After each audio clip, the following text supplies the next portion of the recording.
ನಮಸ್ಕಾರ ತಾತ. ಎಲ್ಲಿಂದ ಬಂದಿರೋದು? ನಿಮ್ಮ ಹೆಸರು? ಅಯ್ಯಂಪಾಳ್ಯ ಶ್ರೀರಂಗಯ್ಯ ಅಂತ ಅಂದ್ಬಿಟ್ಟು. ಶ್ರೀರಂಗಯ್ಯ ಅಂತಾರ? ಅಯ್ಯಂಪಾಳ್ಯದವರ? ಸರಿ, ಯಾವುದಕ್ಕೋಸ್ಕರ ಶ್ರೀ ಮಾರುತಿ ವೆಲ್ನೆಸ್ ಸೆಂಟರ್ಗೋಸ್ಕರ ಬಂದಿದ್ರಿ? ಏನು ಪ್ರಾಬ್ಲಮ್ ಆಗಿತ್ತು?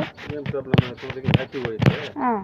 ಮ್ಯಾಕಿಗೆ ಬರಬೇಕಾದ್ರೆ ಕಾಲಿಗೆ ಒಂದು ಈ ಕಾಲಿಗೆ ಬಲಗಾಲಿಗೆ ಒಂದು ಕಡ್ಡಿ ಸೇರ್ಕೊಂತು, ಚಪ್ಪಲಿ ಒಳಗೆ ಅದು ಸೇರ್ಕೊಂಡು ಈ ಕಾಲು ಎತ್ತುವಾಗ ಇದಕ್ಕೆ ಗೀರ್ಕಂತು.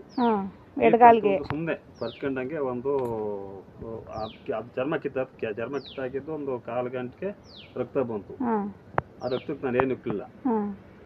ಬಂದನು ಸರಿ ಚಪ್ಪಲಿ ಹಾಕ್ಯಂಬಂದೆ, ಚಪ್ಪಲಿ ಹೊತ್ತಲ್ಲ ಅದಕ್ಕೆ ಮಾಡಿಬಿಟ್ಟೆ ಇದನ್ನ ಪ್ಲಾಸ್ಟರ್ ಹಾಕ್ತೆ.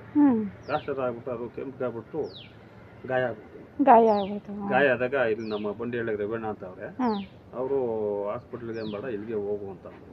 ಅದೇ ಹನುಮಂತನ ಫೋನ್ ಹಾಕಿದ್ರು, ಇಷ್ಟೊತ್ತಿಗೆ ಬರ್ತಾರೆ ಅಂತ ಅಂದರು. ಅಷ್ಟೊತ್ತಿಗೆ ಬಂದ್ಮೇಲೆ ಮೇಲಾಯ್ತು. ಮೇಲೆ ಅನ್ನೋ 10 ಗಂಟು ನೋಯ್ತಾಯ್ತು ಅಷ್ಟೇ. ಆ ಗಂಟು ಇವಾಗ ವಾಸಿ ಆಗಕ್ಕೆ ಬಂದೈತೆ, ನೋಯ್ತಾ ಇದೆ. ಸ್ಕ್ಯಾನಿಂಗ್ ಮಾಡಿಸಿ ಏನಾಗೈತೆ ಅಂತ ನೋಡೋಕ್ಕೋಸ್ಕರ. ಆ ಗಾಯ ಎಲ್ಲ ವಾಸಿ ಆಯಿತು? ವಾಸ ಆಯಿತು. ಗಾಯ ವಾಸ ಆಯಿತು. ವಾಸ ಆದ 20 ದಿವಸಕ್ಕೆ ನಾನು ಚಪ್ಪಲಿ ಹಾಕ್ತೆ. ಚಪ್ಪಲಿ ಹಾಕಿದ್ಮೇಲೆ ತಿರ್ಗಾ ನೋವು ಕಾಣಿಸ್ತಾ ತಿರುಗಿದೆ. ಅದೇನೋ ಗಂಟು ಸೌದೇನೋ ಇನ್ನೂ ಇರ್ಬೇಕನ್ನೋ ಗಾಯ, ಚಪ್ಪಲಿ ಹಾಕ್ಬಾರ್ದನೋ ಹಂಗೆ ಆಗಿ ಅದು ಈಗ ಒಂದು ಸ್ವಲ್ಪ ನೋಯ್ತಾ ಇದೆ. ಸರಿ ಸರಿ.